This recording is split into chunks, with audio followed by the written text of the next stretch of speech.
पश्चिम बंगाल में पिछले 24 घंटों के दौरान 7,002 नए कोरोना संक्रमित मरीज मिले हैं और 107 लोगों की मौत हुई है। वहीं डिस्चार्ज रेट 96.37% हो गया है और एक्टिव मरीजों की संख्या 35,454 है। देश में कोरोना की दूसरी लहर लगातार कमज़ोर होती जा रही है। इसका अंदाज़ा इस बात से लगाया जा सकता है कि एक हफ्ते पहले संक्रमण दर 9.1% थी, वहीं शनिवार को गिरकर 3.2% तक आ गई है। यानी पिछले हफ्ते तक देश में हर 100 टेस्ट में से 10 लोगों में कोरोना की पुष्टि हो रही थी। यह आंकड़ा अब गिरकर 3 और 4 के बीच में पहुँच गया है।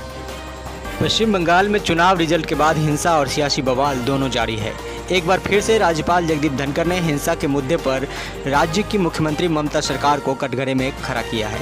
उन्होंने बंगाल में चुनावी नतीजों के बाद जारी हिंसा को शर्मसार करने वाली घटना करार देते हुए ममता बनर्जी को राजधर्म निभाने की सलाह दी है। इसके पहले 5 मई को शपथ ग्रहण के तुरंत बाद गवर्नर जगदीप धनखड़ ने सीएम ममता बनर्जी को राजधर्म निभाने की भी नसीहत दी थी। राज्यपाल जगदीप धनखड़ ने रविवार को एक के बाद एक कई ट्वीट करके ममता बनर्जी के शासन में हो रही हिंसक घटनाओं पर नाराजगी जताई। जगदीप धनखड़ ने ट्वीट में बताया है कि राज्य में जारी हिंसक घटनाओं को देखते हुए 7 जून को मुख्य सचिव को राजभवन तलब किया गया है। पश्चिम बंगाल के राज्यपाल जगदीप धनखड़ का कहना है कि चुनावी नतीजों के बाद राज्य में लगातार हिंसक घटनाएं हो रही है। हालात ऐसे हैं कि ममता बनर्जी की सरकार हिंसक घटनाओं को रोकने की बात तो दूर, उसे मानने से इनकार कर रही है।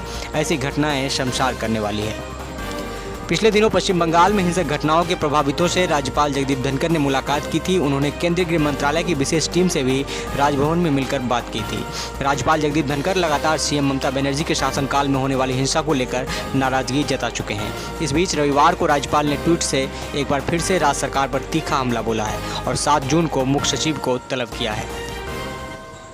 वहीं टीएमसी सांसद महुआ मोइत्रा ने बंगाल के राज्यपाल जगदीप धनखड़ पर बड़ा आरोप लगाया है। अपने ट्वीट के कारण विवादों में रही टीएमसी सांसद ने राज्यपाल पर आरोप लगाया कि राजभवन में राज्यपाल ने नियुक्ति के दौरान अपने करीबियों और रिश्तेदारों को प्रेशर दिया है। बता दें कि इसके पहले भी महुआ मोइत्रा राज्यपाल पर लगातार हमला बोलते रही है।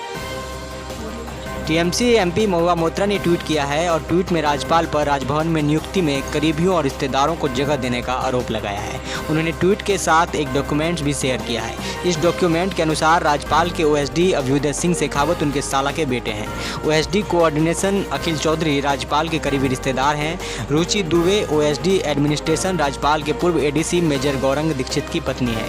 प्रशांत दीक्षित ओएसडी प्रोटोकॉल राज्यपाल के पूर्व एडीसी के साले हैं। कौस्तभ एस वालिकर एसएसडीआई राज्यपाल के एडीसी श्रीकांत जनार्दन राव आईपीएस के साले हैं। नवनियुक्त ओएसडी किशन धनखड़ राज्यपाल के करीबी रिश्तेदार हैं। बता दें कि टीएमसी सांसद महुआ मोइत्रा लगातार ट्वीट कर निशाना साधते रही है। ममता और पीएम की बैठक पर महुआ मोइत्रा ने कहा था कि देश की जनता 7 सालों से 15 लाख रुपए का इंतजार कर रही है। अब पीएम मोदी को 30 मिनट ही इंतजार करना पड़ा, तो इसमें गलत क्या हुआ। महुआ मोइत्रा ने आगे लिखा है कि देश की जनता एटीएम के बाहर घंटों लाइन में खड़ी रही। इस समय कोरोना संकट में वैक्सीनेशन के लिए लोगों को महीनों का इंतजार करना पड़ रहा है। पीएम मोदी के 30 मिनट के इंतजार पर इतना हंगामा क्यों है। पश्चिम बंगाल विधानसभा चुनाव में शानदार प्रदर्शन के बाद टीएमसी सुप्रीमो और पश्चिम बंगाल की सीएम ममता बनर्जी अब राष्ट्रीय राजनीति में फिर से कदम रखने का मन बना रही है और शनिवार को पार्टी की बैठक में इसकी शुरुआत भी हो चुकी है। पार्टी की मेगा बैठक में कल टीएमसी के एमपी और ममता बनर्जी के भतीजे अभिषेक बनर्जी को पार्टी की अहम जिम्मेदारी देते हुए उन्हें महासचिव बनाया गया था। इस बीच रविवार को अभिषेक बनर्जी ने पार्टी के महासचिव और राज्य के उद्योग मंत्री पार्थ चटर्जी के साथ उनके आवास पर मुलाकात की। यह मुलाकात लगभग 1 घंटे तक चली।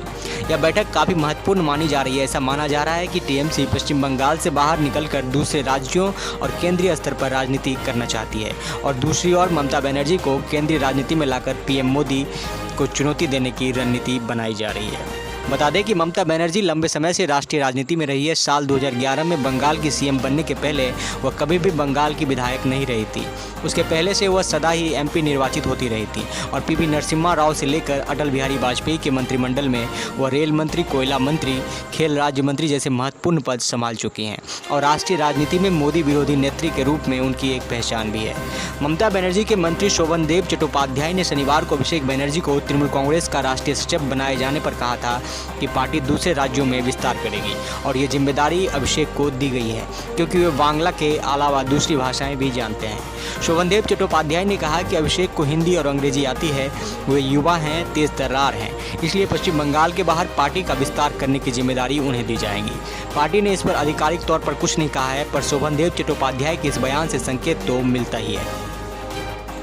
कोलकाता के हेस्टिंग्स में बीजेपी दफ्तर के पास शनिवार रात 51 क्रूड बम मिलने से हरकंप मच गया था। बम एक फल की बोरी में रखे हुए थे। रात लगभग 8 बजे के आसपास पुलिस ने हेस्टिंग्स में बीजेपी दफ्तर से लगभग 100 मीटर दूर खिदीपुर के पास सड़क किनारे इन बमों को बरामद किया था। पुलिस मामले की छानबीन में जुट गई है। हालांकि अभी तक यह पता नहीं चल पाया है कि यहाँ बम किसने रखा और यहाँ पर इन बमों को रखने का मकसद क्या था। पुलिस सीसीटीवी फुटेज और दूसरे जरियों से छानबीन को आगे बढ़ा रही है। ये देशी बम है और बीजेपी दफ्तर के आसपास ही इन बमों को क्यों रखा गया, इस एंगल से भी पुलिस मामले की छानबीन कर रही है। वहीं इस घटनाक्रम पर बीजेपी नेता कैलाश विजयवर्गीय ने बयान दिया है। बीजेपी नेता कैलाश विजयवर्गीय का कहना है कि ममता बनर्जी विपक्ष को नष्ट करना चाहती है। विजयवर्गीय ने कहा कि यह बीजेपी के खिलाफ साजिश है। कल बीजेपी कार्यालय के बाहर बम बरामद किए गए। ममता बनर्जी को लोकतंत्र में कोई भरोसा नहीं है और विपक्ष को नष्ट करना चाहती हैं। वहीं सभी देशी बम हेस्टिंग्स क्रॉसिंग इलाके में मौजूद भारतीय जनता पार्टी के दफ्तर से कुछ मीटर की दूरी पर बोरे में रखे मिले थे। हालांकि कौन इन्हें रख कर गया है और क्या मकसद है, इसको लेकर अभी कोई जानकारी नहीं मिल सकी है। कोलकाता के एटीएम फ्रॉड केस के मामले में कोलकाता पुलिस ने 4 लोगों को गिरफ्तार किया है। इनमें से 2 की गिरफ्तारी दिल्ली से हुई है, जबकि 2 आरोपियों को कोलकाता से गिरफ्तार किया गया है। पूरे मामले की जाँच चल रही है और भी गिरफ्तारी होने की संभावना है। कोलकाता के साइबर पुलिस को संदेह था कि इसमें एटीएम के रखरखाव करने वाले सॉफ्टवेयर कंपनी के कर्मचारियों का हाथ है। पुलिस के सूत्रों ने बताया कि एटीएम से पैसे चोरी करने के आरोप में पुलिस ने 4 लोगों को गिरफ्तार किया है। इनमें 2 नई दिल्ली के रहने वाले हैं और 2 कलकत्ता के रहने वाले हैं। 2 लोगों को सूरत से गिरफ्तार किया गया। वो दिल्ली के रहने वाले हैं। उन्हें ट्रांजिट रिमांड पर कोलकाता लाया जा रहा है। मनोज गुप्ता, नवीन गुप्ता को नई दिल्ली से, विश्वदीप राउत और अब्दुल सैफुल मंडल को कोलकाता से गिरफ्तार किया गया है। कोलकाता से गिरफ्तार आरोपियों को कोर्ट में पेश किया जा रहा है। गिरफ्तार लोगों में मनोज गुप्ता नई दिल्ली के फतेहपुर बेरी का रहने वाला है। उसके पिता का नाम स्वर्गीय राजपाल गुप्ता है, जबकि दूसरा आरोपी नवीन गुप्ता दिल्ली के फतेहपुर बेरी का ही रहने वाला है। उसके पिता का नाम लालचंद गुप्ता है। पुलिस का कहना है कि पूरे मामले की फिलहाल जांच चल रही है। आरोपियों से पूछताछ चल रही है और इस मामले में और भी रेड डाले जा रहे हैं। पश्चिम बंगाल शिक्षा विभाग ने 10वीं और 12वीं की परीक्षा के आयोजन के लिए आम लोगों के सुझाव मांगे हैं। परीक्षा को लेकर गार्जियन, पेरेंट्स और स्टूडेंट्स 7 जून यानी कल दोपहर 2 बजे तक अपना सुझाव और ओपिनियन दे पाएंगे। राज्य सरकार ने लोगों को अपने सुझाव pbssm.spo@gmail.com/ commissioner school education @gmail.com/ wbssed@gmail.com पर भेजने का आग्रह किया है। बयान में कहा गया है कि पश्चिम बंगाल बोर्ड परीक्षा के आयोजन को लेकर शिक्षा विभाग ने एक विशेषज्ञ समिति यानी कि एक्सपर्ट कमेटी का गठन किया है। परीक्षा के संबंध में सुझाव दिए गए हैं। राज्य सरकार की ओर से जारी बयान में कहा गया है कि यह समिति कई बिंदुओं पर चर्चा कर रही है। इन बिंदुओं में है कि क्या राज्य में 10वीं और 12वीं की परीक्षा आयोजित की जाए या नहीं, परीक्षा के आयोजन और मूल्यांकन की पद्धति क्या होगी।